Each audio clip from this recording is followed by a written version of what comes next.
Second year के बहुत ही important paper के आंसर्स की चर्चा करेंगे। और ये जो पेपर है आपका अपकमिंग पेपर है जो कि करिकुलम का है। हिंदी में इसे पाठ्यक्रम शिक्षा शास्त्र और मूल्यांकन कहते हैं। तो शॉर्ट फॉर्म में बच्चे इसको CPE भी बुलाते हैं, करिकुलम पेडागोजी एंड इवैल्यूएशन।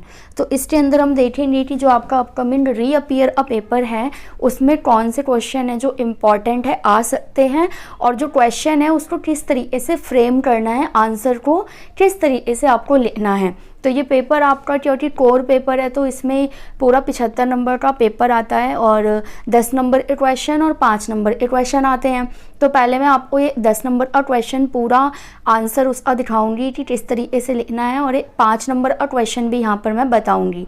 और वो दोनों ही क्वेश्चन आपके लिए विषय की दृष्टि से भी बहुत इंपॉर्टेंट होंगे, सिलेबस के अकॉर्डिंग भी। हो सकता है कि सेम क्वेश्चन भी आपको क्वेश्चन पेपर में देखने के लिए मिल जाए, या फिर टुकड़ों में, या फिर 5 नंबर वाला 10 नंबर में। इस तरीके से आपको जो आंसर है वो लिखने को मिल सकता है। तो आपको जस्ट ध्यान रखना है कि क्वेश्चन ने पूछा क्या है, उसी अकॉर्डिंग अपना आंसर जो है वो फ्रेम करना है। तो चलिए स्टार्ट करते हैं इसको। और मैं बता दूं कि ये जो दोनों क्वेश्चन मैंने उठाए हैं ये आपका अभी ही 2022 में जो रिसेंटली एग्ज़ाम हुआ था करिकुलम का SCRT की तरफ से, उसी क्वेश्चन पेपर के अंदर से लिए गए हैं। तो दोनों क्वेश्चन काफ़ी ज़्यादा इंपॉर्टेंट हो जाते हैं। तो देखिए क्वेश्चन जो है वो आपसे पूछ रहा है कि पहले आप क्वेश्चन की डिमांड को समझिए कि क्वेश्चन पूछ क्या रहा है। इन्होंने कहा कि पाठ्यचर्या क्या है, मतलब एक क्वेश्चन के अंदर ही 2-3 क्वेश्चन जो है मिलाकर पूछे जाते हैं, क्योंकि कोई भी एक क्वेश्चन अकेला 10 नंबर का नहीं हो सकता। तो यहाँ पर पाठ्यचर्या क्या है, उसके बाद राष्ट्रीय पाठ्यचर्या रूपरेखा 2005 की रोशनी में पाठ्यचर्या के किन्हीं पांच सिद्धांतों की व्याख्या कीजिए। तो देखिए दूसरा क्वेश्चन इसी के अंदर आ गया। अब तीसरा क्वेश्चन कि समुदाय के लिए पाठ्यचर्या का महत्व लिखिए। तो एक ही क्वेश्चन के अंदर 3-3 क्वेश्चन पूछे गए हैं, और यहाँ पर आपको मार्किंग स्कीम ध्यान में रखनी है जो कि है 2+5+3। तो पाठ्यचर्या क्या है ये आपको 2 नंबर के लिए बताना है, यानी एक पेज इनफ होगा। और इसके अंदर आंसर को आप किस तरीके से कोट करोगे ये मैं अभी आपको बताऊंगी। उसके बाद आपको ये जो इसके सिद्धांत लिखने हैं वो इन्होंने खुद ही कहा है कि 5 सिद्धांत लिखने हैं। तो 5 आपको लिखने हैं जिसके 5 नंबर आपको मिलेंगे। और समुदाय के लिए पाठ्यचर्या का महत्व बताओ जिसके लिए आपको 3 नंबर मिलेंगे। तो कम से कम 5 पॉइंट और ज़्यादा से ज़्यादा 6 पॉइंट तो इसके अंदर आपको लिखने ही होंगे। तो अब स्टार्ट करते हैं इस क्वेश्चन को लिखना। आई होप ये क्वेश्चन जो है आपको अच्छे से समझ में आ गया होगा। और DLED ए पेपर में भी जब आप एग्जामिनेशन हॉल में बैठे हो तो सबसे पहले क्वेश्चन को एनालाइज करो, उसको समझो, क्योंकि अगर क्वेश्चन समझ आ जाएगा तो पॉइंट्स आप अपने माइंड में उसी अकॉर्डिंग बनाओगे। तो स्टार्ट करेंगे। और सबसे पहले मैंने आपको बताया कि जिस तरीके से टुकड़ों में क्वेश्चन पूछा गया है हम अपना आंसर भी टुकड़ों में सब हेडिंग डालकर देंगे। तो उत्तर लिखने के बाद आपको यहाँ पर हेडिंग डालनी होगी कि आप तीनों में से जो 3 पार्ट है क्वेश्चन के कौन से पार्ट को लिख रहे हो। तो ऑब्वियस सी बात है सबसे पहले पहला पार्ट ही करोगे पाठ्यचर्या की अवधारणा, यानी कि पाठ्यचर्या क्या है। अब इसके अंदर कौन कौन सी बातें हैं जो होनी ही चाहिए, जिसको देखकर जो एग्जामिनर है या जो चेकर है वो नंबर आपको दे देता है, वो बातें मैं आपको यहाँ बताऊंगी। क्योंकि हम जब पेपर चेक करते हैं तो हमारे पास प्रॉपर आंसर नहीं होते बल्कि आंसर की होती है, और आंसर की में ना वर्ड्स होते हैं या पॉइंट्स होते हैं। और जब हमें आंसर में वो पॉइंट या वर्ड मिल जाता है तो हम वहीं पर जो बच्चे को नंबर दे देते हैं। तो पाठ्यचर्या क्या है इसके लिए आप हेडिंग डालोगे उत्तर में कि पाठ्यचर्या की अवधारणा। उसके बाद अब आप अपने जो 1 पेज है, आपका पहला पेज है, उस पर लिखना स्टार्ट करोगे, जिसके अंदर ये बातें होनी आवश्यक हैं कि जो पाठ्यक्रम से ये अलग और व्यापक होता है, मतलब पाठ्यचर्या जो है वो पाठ्यक्रम से अलग होता है और उससे काफ़ी ज़्यादा विस्तृत और व्यापक होता है। तो इस चीज़ को आप क्लियर करोगे। और ये भी बताओगे कि जो पाठ्यचर्या है वो लैटिन का मूल स्वर है जिसका इंग्लिश में अनुवाद होता है रेस कोर्स, यानी दौड़ के मार्ग, ऐसा रास्ता जिस पर चलकर हम अपनी मंजिल तक पहुंचते हैं, वो होती है पाठ्यचर्या। इसके अलावा क्या सीखना है, कैसे सीखना है, ये सारी बातें पाठ्यचर्या के अंदर आती हैं। विषय सामग्री और उनके उद्देश्य की विवेचना भी कौन करता है? पाठ्यचर्या ही करता है, जो पूरा करिकुलम होता है। और शैक्षिक और अशैक्षिक सभी प्रकार की गतिविधियां जो हैं वो करिकुलम के अंदर ऐड की जाती है। तो ये क्वेश्चन अपने आप में बहुत इंपॉर्टेंट है, क्योंकि आपका जो ये सब्जेक्ट है करिकुलम, क्वेश्चन भी वही है करिकुलम से रिलेटेड। तो 200% चांसेस हैं कि ये वाला क्वेश्चन तो आना ही आना है। किस तरीके से आएगा ये डिपेंड करता है क्वेश्चन के ऊपर।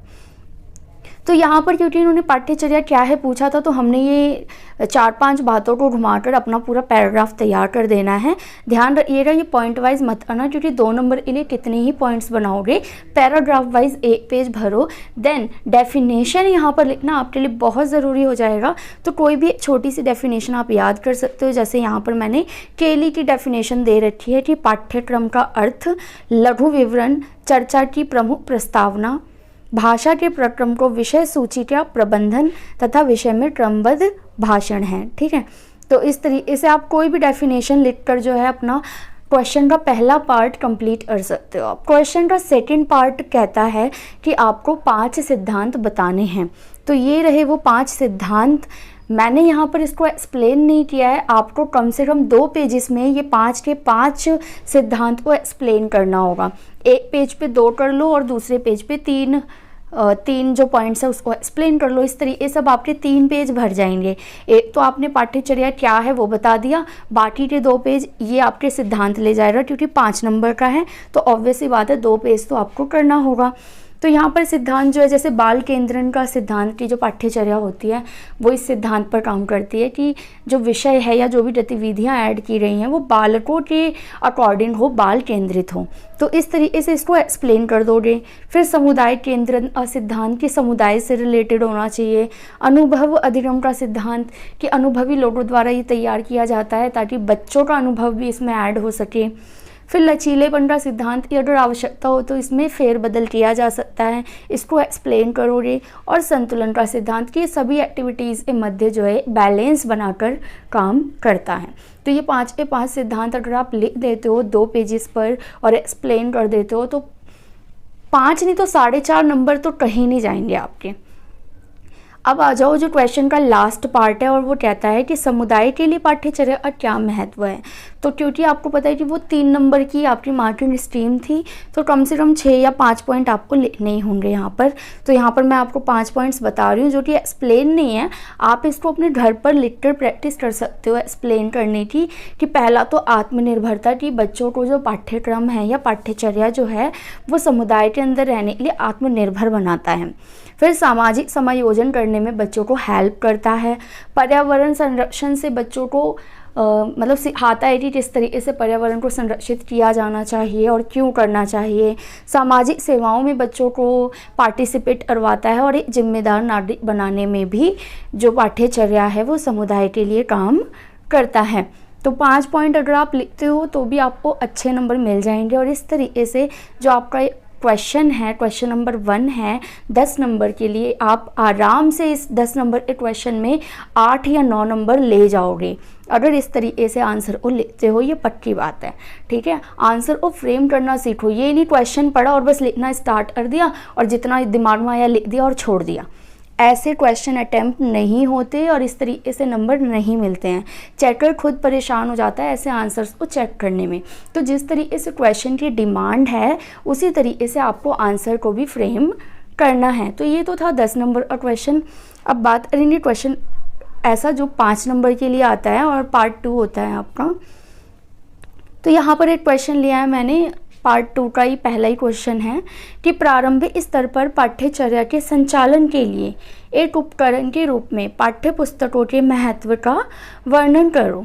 तो सबसे पहले तो आपको ये बताना है कि प्रारंभिक स्तर पर जो पाठ्यचर्या के संचालन होता है उसमें हम पाठ्य पुस्तकों को एज अ उपकरण कैसे यूज़ कर सकते हैं। तो एक पेज पे तो आप बस यही लिखोगे कि एक उपकरण की तरह ये किस तरीके से यूज़ हो सकता है, और उसके बाद आपको क्या करना है कि पाठ्य पुस्तकों के महत्व का वर्णन करना है उदाहरण के साथ। तो विद एग्जाम्पल्स भी आपको देने होंगे।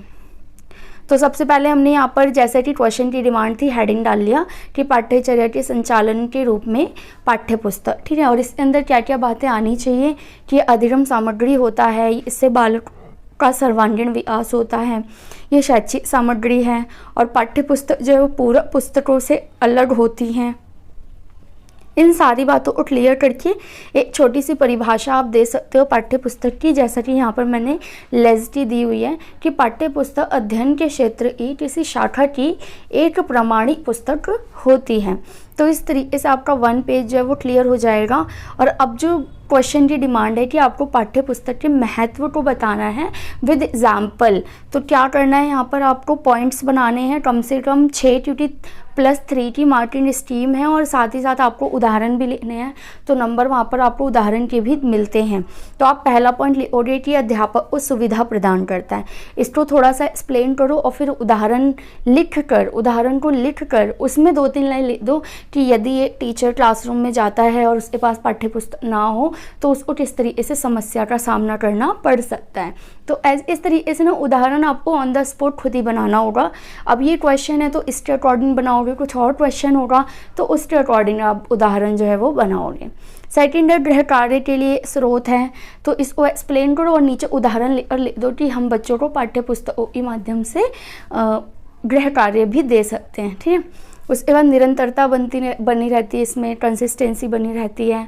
प्रश्न पत्र का निर्माण करने में उपयोगी होता है ये, उदाहरण लेकर एक एग्जाम्पल दे दो कि यदि हम सामाजिक विज्ञान का प्रश्न पत्र बना रहे हैं तो हमें उस पाठ्य पुस्तक की आवश्यकता पड़ सकती है। फिर अभ्यास के लिए ये यूज़फुल है और स्व अध्ययन, यानी कि बच्चा अगर सेल्फ स्टडी करना चाहता है तो भी जो किताबें हैं पाठ्य पुस्तकें जो हैं वो यूज़फुल होती हैं, महत्वपूर्ण होती हैं। तो ये आपका 5 नंबर का क्वेश्चन हो जाएगा और डेफिनेटली इसमें आपको 4.5 या 4 नंबर तो मिलने ही मिलने हैं।